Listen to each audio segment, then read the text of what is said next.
Study IQ IAS, अब तैयारी हुई अफोर्डेबल।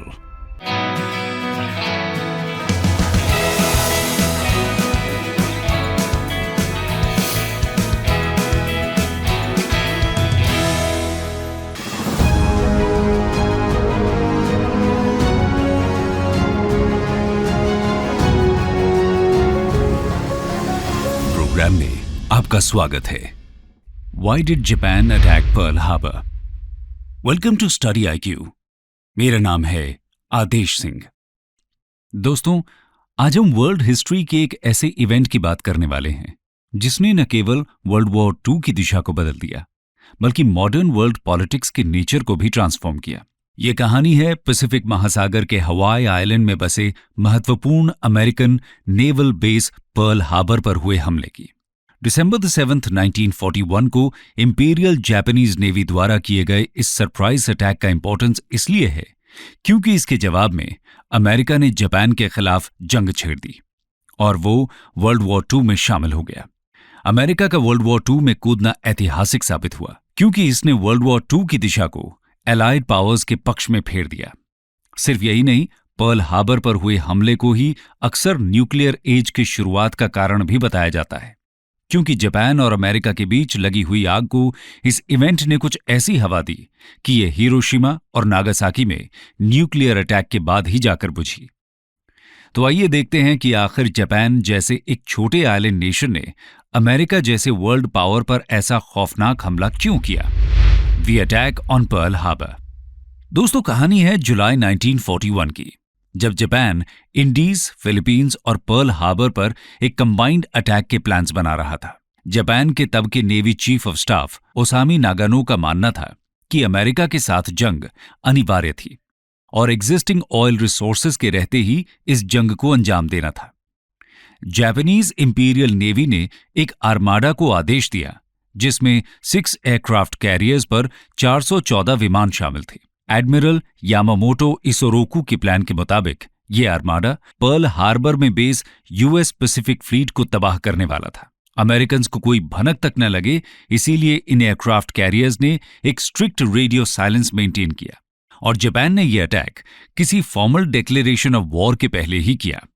अटैक से 30 मिनट पहले उसने अमेरिका को एक नोटिस भेजा था, लेकिन जब तक वो हाई कमांड तक पहुंचती तब तक काफी देर हो चुकी थी। खैर, इतवार की सुबह थी और तारीख थी दिसंबर 7, 1941। करीब 7:30 बजे जापानीज विमानों की पहली लहर ने पर्ल हार्बर पर आक्रमण कर दिया। इसके बाद लगातार 2 घंटे तक जापानीज अमेरिकन नेवी पे बॉम्ब के गोले बरसाते रहे। उस दिन कोई भी अमेरिकन एयरक्राफ्ट कैरियर या सबमरीन पर्ल हार्बर पर मौजूद नहीं थे, लेकिन इस अटैक में 8 अमेरिकन बैटलशिप्स और 188 विमानों को डिस्ट्रॉय कर दिया गया। फोर्सेस और सिविलियंस मिलाकर 2000 से ज्यादा अमेरिकन्स की मौत हो गई और 1000 से भी ज्यादा घायल हो गए। अब आप समझ सकते हैं कि इस मैसिव कैजुअलिटी के चलते अमेरिका का आग बबूला होकर वॉर को ज्वाइन करना लाजमी था। खैर, इस अटैक में जापान ने भी अपने 55 एयरमैन और 9 सबमरीनर्स खो दिए। चलिए अब समझते हैं कि आखिर जापान ने पर्ल हार्बर पर अटैक किया ही क्यों। Imperialist ambitions of Japan. दोस्तों, पर्ल हार्बर अटैक को समझने के लिए हमें पहले इंपीरियल जापान और अमेरिका के साथ उसके संबंधों को समझना होगा और इसके लिए हमें 19th सेंचुरी जापान में जाना होगा। 1868 से अमेरिकन मेइजी के शासन में जापान तेजी से आर्थिक और औद्योगिक विकास की ओर बढ़ने लगा था। इस रैपिड मॉडर्नाइजेशन और फौजीकरण का कारण यह था कि वो अमेरिका जैसे साम्राज्यवादी यानी इंपीरियलिस्ट ताकतों के कंट्रोल में नहीं आना चाहता था। यही नहीं, बल्कि वो वेस्टर्न पावर्स की बराबरी कर खुद इंपीरियलिस्ट बनना चाहता था। वेस्टर्न पावर्स एशिया पैसिफिक में अपनी कॉलोनीज का इस्तेमाल नेचुरल रिसोर्सेज को पाने और अपने गुड्स को बेचने के लिए कर रहे थे। ऐसे में इंपीरियल जापान का अब एक ही मकसद था और वो था वेस्टर्न पावर्स के साथ कॉलोनीज और टेरिटरीज के लिए कंपटीशन। यहीं से शुरू हुई जापान की विस्तारवादी नीति, जिसने अमेरिका के साथ उसके संघर्ष को बढ़ावा दिया, खासकर तब जब सवाल चाइना का था। अमेरिका और जापान दोनों एशिया के की नेचुरल रिसोर्सेज और चाइनीज मार्केट्स पर कब्जा करना चाहते थे। इसलिए कई सालों तक दोनों ने ईस्टर्न एशिया में अपना इन्फ्लुएंस बनाए रखा। लेकिन 1931 में चीजें बदली।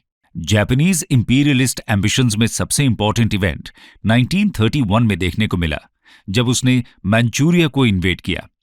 मंचूरिया नॉर्थ ईस्ट चाइना का एक फर्टाइल और रिसोर्स रिच रीजन है। जापान ने मंचूरिया में अपनी एक कठपुतली सरकार बनाई, जिसे अमेरिका ने रिकॉग्निशन देने से इनकार कर दिया। बाकी वेस्टर्न पावर्स ने भी जापान के इस कदम का काफी विरोध किया, जिसके चलते उसने लीग ऑफ नेशंस से इस्तीफा दे दिया। लेकिन इन इवेंट्स ने जापान के एम्बिशंस को कम नहीं किया, बल्कि उसके फ्रस्ट्रेशंस को और ज्यादा बढ़ाया। जापान का यूएसए के प्रति हेट्रेड वैसे ही बढ़ने लगा जैसे हिटलर और मुसोलिनी का hatred UK led European powers के प्रति बढ़ रहा था। खैर, सितंबर 1940 को वर्ल्ड वॉर II का फायदा उठाते हुए जापान ने फ्रेंच इंडोचाइना यानी साउथ ईस्ट एशिया की फ्रेंच कॉलोनीज पर हमला बोला। उसका मेन ऑब्जेक्टिव था चाइना के आर्म्स और फ्यूल सप्लाई रूट्स को बंद करना। वैसे तो ये एक लिमिटेड ऑक्यूपेशन था, लेकिन जापान और उसके दुश्मनों के लिए ये एक बड़ा कदम था। सिर्फ यही नहीं, उसी समय सितंबर 27 को जापान ने फैशिस्ट जर्मनी और इटली के साथ एक ट्राइपार्टाइट अग्रीमेंट भी साइन कर लिया। इस अग्रीमेंट के मुताबिक ये 3 एक्सिस पावर्स एक दूसरे को हर तरह की पॉलिटिकल, इकोनॉमिक और मिलिट्री सहायता देने वाले थे। फ्रेंच इंडोचाइना को कैप्चर करने के बाद ये एक ऐसा डिसीजन था जिसने जापान और अमेरिका की दुश्मनी को और भी बढ़ा दिया। दोस्तों, पर्ल हार्बर पर अटैक उस जापानीज फ्रस्ट्रेशन और डेस्परेशन का नतीजा था, जिसके रूट्स उसके द्वारा फेस्ड इकोनॉमिक क्राइसिस में भी हैं, और इस क्राइसिस की शुरुआत भी अमेरिका में ही हुई। जी हां, हम बात कर रहे हैं द ग्रेट डिप्रेशन की, जिसने जापानीज इकोनॉमी को भी बेहद नुकसान पहुंचाया। चलिए देखते हैं the great depression and Japanese desperation. Japan जिस रफ्तार से इंडस्ट्रियलाइज हो रहा था, उसके लिए उसके डोमेस्टिक मार्केट और रिसोर्सेज कम पड़ रहे थे। इकोनॉमिक वेलफेयर के लिए अब वो सामुद्रिक व्यापार और अपनी नौसेना के भरोसे था। साथ में जिस तरह से आज चाइना एक एक्सपोर्ट ड्रिवन इकोनॉमी है, वैसे ही जापानीज इकोनॉमी में भी तब एक्सपोर्ट एक मेजर ड्राइविंग फोर्स था।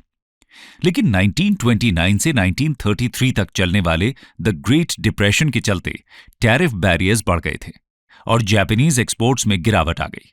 ऊपर से जापान एनर्जी और कई इसेंशियल रॉ मटेरियल्स के लिए इंपोर्ट पर डिपेंडेंट था, लेकिन एक्सपोर्ट्स में कमी के चलते उसका बैलेंस ऑफ पेमेंट्स भी बिगड़ने लगा था। जापानीज लीडर्स को यह डर सताने लगा कि जापान की तरक्की ठप हो जाएगी। इस चैलेंज से उबरने के लिए वो एक ग्रेटर ईस्ट एशिया को प्रॉस्पेरिटी स्फीयर की कल्पना करने लगा। इंपीरियल जापान के इस आइडिया के मुताबिक चाइना, इंडो चाइना, थाईलैंड और मलया सहित मंचूरिया से डच ईस्ट इंडीज तक एक सेल्फ कंटेन्ड एम्पायर की जरूरत थी, और इस ग्रेटर ईस्ट एशिया को प्रॉस्पेरिटी स्फीयर के प्रतिनिधित्व की जिम्मेदारी जापान ने खुद को सौंपी थी। देखते ही देखते ये स्फीयर जापान में यूरोपियन इंपीरियलिज्म और कम्युनिस्ट इन्फ्लुएंस के खिलाफ एक नारा बन गया। कुल मिलाकर इकोनॉमिक क्राइसिस से उबरने के लिए पैसिफिक में इंपीरियलिज्म जापान का अस्त्र बन गया और वो एक्सपेंशन करने लगा। दोस्तों, जापान द्वारा पर्ल हार्बर पर अटैक अमेरिकन रिएक्शनरी पॉलिसीज का ही नतीजा था। चलिए देखते हैं कैसे। America's reactionary policies and sanctions.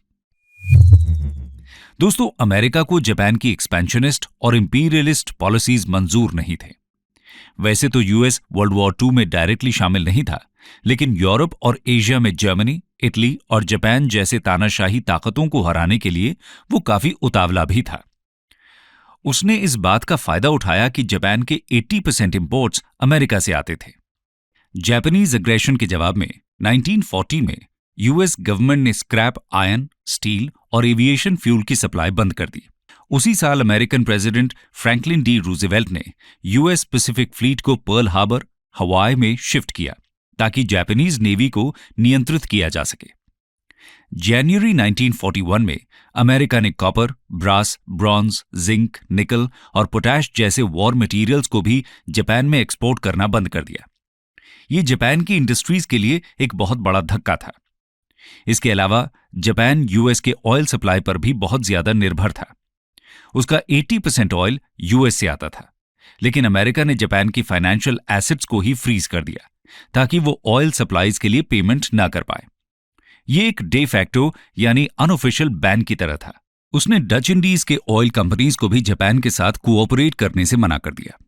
होना क्या था, द ग्रेट डिप्रेशन के चलते इकोनॉमिक क्राइसिस से गुजर रहे जापान की आर्थिक हालत बद से बदतर होने लगी और इसी फ्रस्ट्रेशन में पर्ल हार्बर पर भी हमला हुआ। अब चलते हैं फेलियर ऑफ पीस अग्रीमेंट की तरफ। Failure of peace agreements. ऐसा नहीं था कि जापान और अमेरिका के बीच कोई भी पीस एग्रीमेंट डिस्कस नहीं हुआ था। एम्बार्गोज और एसेट फ्रीजेस के बाद भी वॉशिंगटन में जापानीज एम्बेसडर किचिसाबुरो नोमुरा और यूएस सेक्रेटरी ऑफ स्टेट कॉर्डेल हल के बीच मल्टीपल मीटिंग्स हुई। लेकिन 3 ऐसे एरियाज थे जिनमें कोई भी एग्रीमेंट नहीं हुआ। पहला, जर्मनी और इटली के साथ जापान का अलायंस। दूसरा, जापान का ग्रेटर ईस्ट एशिया को प्रॉस्पेरिटी स्फीयर नाम का इंपीरियलिस्ट आइडिया। और तीसरा, मेनलैंड चाइना पर जापान का कब्जा। जापान सिर्फ सदर्न इंडो चाइना से हटने के लिए राजी हुआ था, पर इस शर्त पर कि यूएस, ब्रिटेन और नेदरलैंड्स चाइना की मदद करना बंद कर दें और जापान पर लगाए गए सैंक्शंस को वापस ले लें। अमेरिका ने इसके जवाब में कहा कि इन शर्तों को तभी माना जाएगा जब जापान चाइना से पूरे तरीके से हट जाए और एक्सिस पावर्स के साथ किए गए अग्रीमेंट्स को वापस ले ले। और इन कंडीशंस के चलते पीस डिस्कशंस डेडलॉक में फंस गए। आइए अब देखते हैं कि इस अटैक का अंजाम क्या हुआ। Aftermath of the attack. दोस्तों, इस हमले के तुरंत बाद जापान ने फिलीपींस, गुआम, मिडवे आइलैंड, वेक आइलैंड, मलया और हांगकांग में यूएस और ब्रिटिश बेसिस को भी अटैक किया। पर्ल हार्बर हमले के अगले ही दिन प्रेसिडेंट रूजवेल्ट ने अपना फेमस डे ऑफ इनफमी स्पीच देते हुए एम्पायर ऑफ जापान के साथ जंग का ऐलान कर दिया। अलायंस के तहत 11 दिसंबर को जर्मनी और इटली ने भी यूएस पर वॉर डिक्लेयर कर दिया और अमेरिका फॉर्मली वर्ल्ड वॉर 2 का हिस्सा बन गया।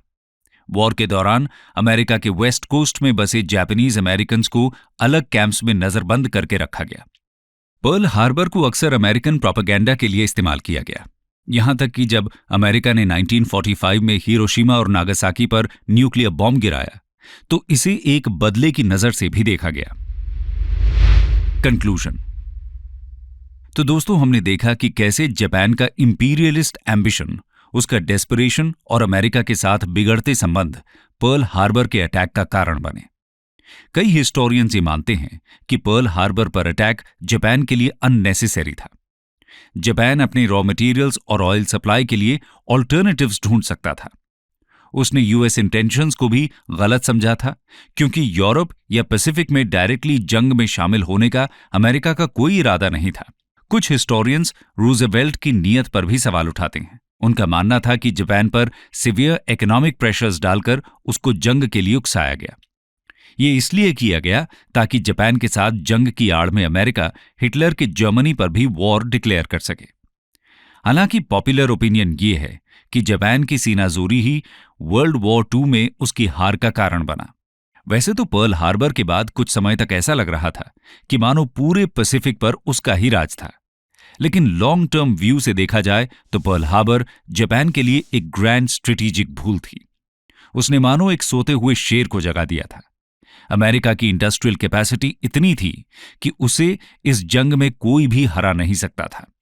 पर्ल हार्बर को अटैक करके जापान ने बेशक अमेरिकन नेवी के माइट को चैलेंज किया था, लेकिन ऐसे सरप्राइज अटैक का इंपैक्ट कुछ ही दिनों के लिए था। जापान के पास यूएस रिटेलिएशन को रोकने के लिए ना ही रिसोर्सेस थे और ना ही स्ट्रैटेजी, और इसीलिए पर्ल हार्बर पर हमला जापान के लिए एक बड़ी स्ट्रेटेजिक भूल साबित हुई। स्टडी IQ IAS अब तैयारी हुई अफोर्डेबल।